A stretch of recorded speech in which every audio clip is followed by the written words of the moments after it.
been some actions taken by the administration that has really hurt our veteran community. We've also seen cuts at the VA. If we go back to those numbers, which that would mean a cut of about 80,000 people from the VA delivering health care, that would have a serious impact on all of us. Arizona Senator and Air Force veteran Mark Kelly attacking planned cuts at the VA during a town hall with veterans earlier this week. Kelly, following up on X, writing this: I stopped by my local VFW post in Tucson to talk with veterans and hear what's bothering them. Many pointed to the changes already happening at the VA and are worried how their health care will be impacted by layoffs. Let's bring in Veteran Affairs Secretary Doug Collins to respond. And Mr. Secretary, good morning to you and your response to these comments from Kelly.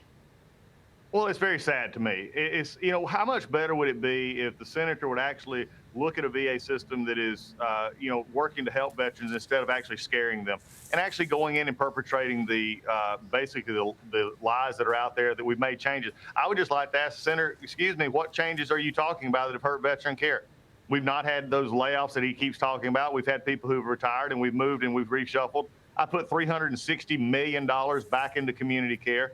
You see, the problem is standing there as a veteran, which is, again, concerning to me that a veteran would actually tell stories to veterans that are not true, but also not take the time to actually look into it. And to say that if we cut a number of people, he's used the 80,000 number. I've told you and others that that is a goal. We're still looking at where those cuts may come, that none of those are actually going into effect in the frontline care for our veterans and health or in the benefits. So I'd actually like to say, if he's actually understood what we're doing, how can you make comments about something you don't understand? This is politics at its worst, and standing in front of veterans as a veteran and telling them those things, boy, it sure would be a lot better if we actually took a time to learn what's going on and to also acknowledge the fact that the VA for the last 10 years under the General Accounting Office has been deemed a high-risk list. You know, I never hear him talk about that, but you know, I guess that's just the way politics is in Washington. Well, and that's something you know as a former congressman as well, sir, but isn't it true that you're opening up more facilities right now? That is the plan, to expand services, not cut them? It is, Cheryl. I mean, this is what makes this sad. I spent most of my time putting out rumor and innuendo from, you know, the unions, the workforce, and from groups, members of Congress, senators, and others who would just rather use political dialogue to scare people. We've actually opened 6 clinics that have been in the works. They've opened 6 since January 20. We've opened 2 very large ones in Virginia. I was at an opening just a couple of weeks ago. We're going to actually be in Arizona next week. Here's the thing. We're out there trying to tell the truth. And unfortunately, many in the Senate and others are trying to make political points. They just don't like the fact that the VA, which they poured millions of dollars. Remember, the last few years, the Democrats in the Senate have poured billions of dollars into the VA and added hundreds of thousands of employees, and yet we don't see the improvements in the metrics. In fact, disability claims have gotten worse. They've not gotten better.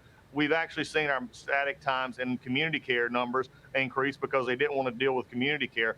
Again, all I'm asking is let's work together for the veteran to make the veteran be the center focus of the VA, because we are opening new projects. We are doing things that are helping our veterans. And it's just a shame that he would use a cheap political stunt like this to, again, scare veterans into thinking things are getting worse at the VA when we're actually trying to make them better. Well, you mentioned disability claims. Isn't it true that you're working to accelerate the technology upgrades that are needed on the back-end systems at the VA so that claims are paid faster, that appointments are scheduled faster, that records are electronic records are in place?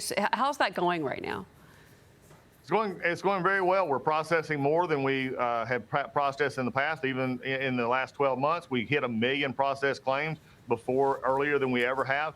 And we're actually automating more and more of our system so that we can actually process the claims quicker. But that doesn't mean that we're anywhere close to being where I want to be. We've started some pilot programs to take new people who are first time applying for their benefits and being able to move them closer to the front to get a quicker answer, especially on easier claims.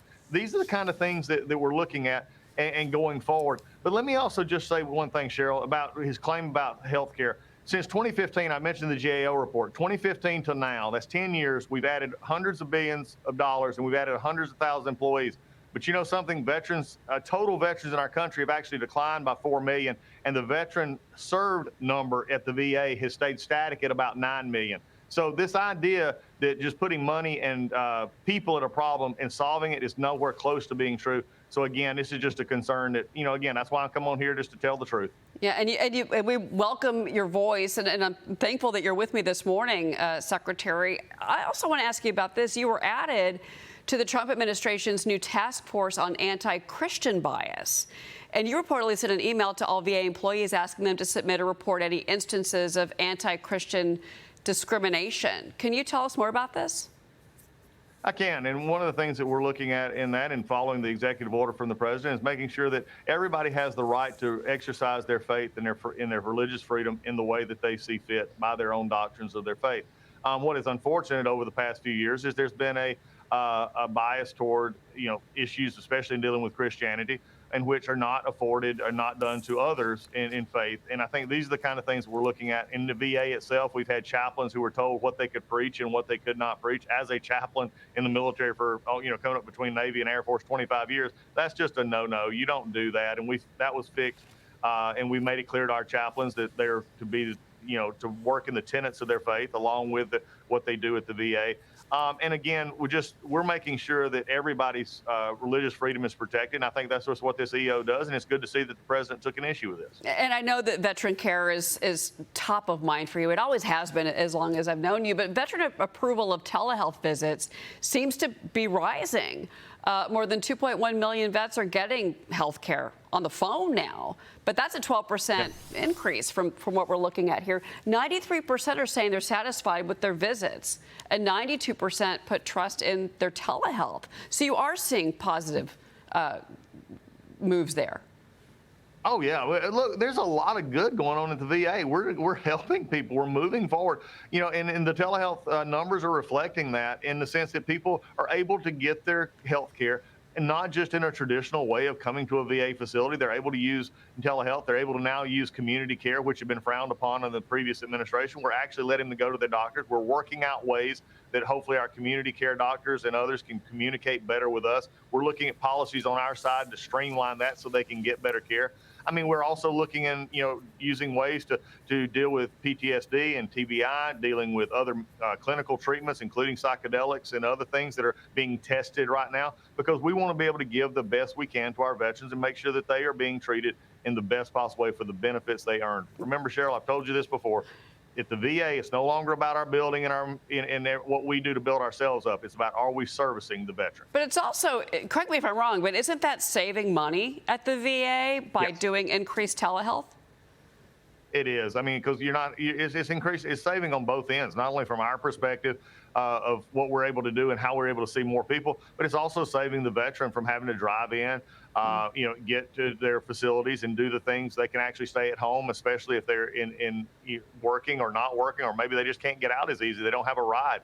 This helps them out tremendously. This is just a benefit than what we've seen. And frankly, we see it in the private healthcare sector as well. If it works in the private healthcare sector, shouldn't our veterans have the same ability? And we're showing that the VA can do it. I'm proud of our VA folks. Absolutely. Secretary Doug Collins, always a pleasure. Come back anytime, sir. Thank you for being here.